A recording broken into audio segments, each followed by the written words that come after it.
मृत्यु के बाद आत्मा के साथ क्या होता है? सनातन धर्म का रहस्य। क्या मृत्यु के बाद सब कुछ खत्म हो जाता है? अगर शरीर नष्ट हो जाता है तो फिर आत्मा का क्या होता है?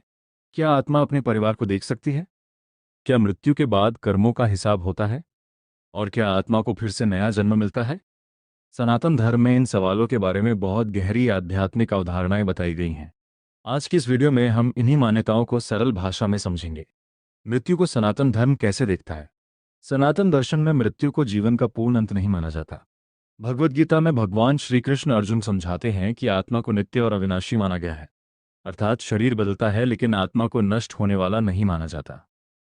इसे ऐसे समझिए, जैसे इंसान पुराने कपड़े छोड़कर नए कपड़े पहनता है, उसी तरह आत्मा भी पुराने शरीर को छोड़कर नया शरीर धारण करती है। ऐसा गीता का प्रसिद्ध दर्शन है। इसलिए सनातन दृष्टिकोण में मृत्यु को एक परिवर्तन माना जाता है, न कि आत्मा का अंत। मृत्यु के समय क्या होता है? धार्मिक और आध्यात्मिक मान्यताओं के अनुसार जब शरीर की जीवन यात्रा समाप्त होती है तो आत्मा शरीर से अलग हो जाती है। शरीर पंचतत्वों पृथ्वी, जल, अग्नि, वायु और आकाश से बना माना जाता है और मृत्यु के बाद इन्हीं तत्वों में वापस विलीन हो जाता है। लेकिन आत्मा के बारे में सनातन दर्शन एक अलग दृष्टिकोण प्रस्तुत करता है। आत्मा को शरीर से अलग और चेतना का आधार माना गया है। यही कारण है कि अंतिम संस्कार के समय शरीर को पंचतत्वों में वापस लौटाने की परंपरा दिखाई देती है। मृत्यु के बाद कर्मों का क्या होता है? यह इस विषय का सबसे महत्वपूर्ण हिस्सा है। सनातन दर्शन में कर्म सिद्धांत का बहुत महत्व है। हमारे अच्छे और बुरे कर्म हमारे जीवन को प्रभावित करते हैं, ऐसी धार्मिक मान्यता है।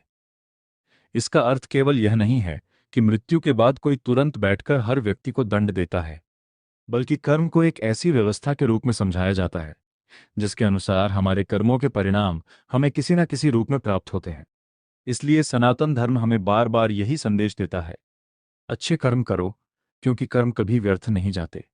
क्या मृत्यु के बाद आत्मा स्वर्ग या नरक जाती है? सनातन परंपरा में स्वर्ग और नरक की अवधारणाएं भी मिलती हैं। विभिन्न ग्रंथों और परंपराओं में मृत्यु के बाद की अवस्थाओं का अलग अलग वर्णन मिलता है। कुछ धार्मिक मान्यताओं के अनुसार व्यक्ति के कर्मों के आधार पर उसे विभिन्न लोकों या अवस्थाओं का अनुभव हो सकता है। लेकिन यहाँ एक महत्वपूर्ण बात समझना जरूरी है। स्वर्ग और नरक की अवधारणा अलग अलग ग्रंथों और परंपराओं में अलग तरीके से समझाई गई है। इसलिए किसी एक लोकप्रिय कहानी को अंतिम और सर्वमान्य वैज्ञानिक तथ्य मानना उचित नहीं होगा। पुनर्जन्म कैसे होता है? सनातन धर्म की कई परंपराओं में पुनर्जन्म की अवधारणा महत्वपूर्ण है। मान्यता है कि आत्मा कर्मों और संस्कारों के अनुसार एक नया शरीर धारण कर सकती है। यही जन्म और मृत्यु का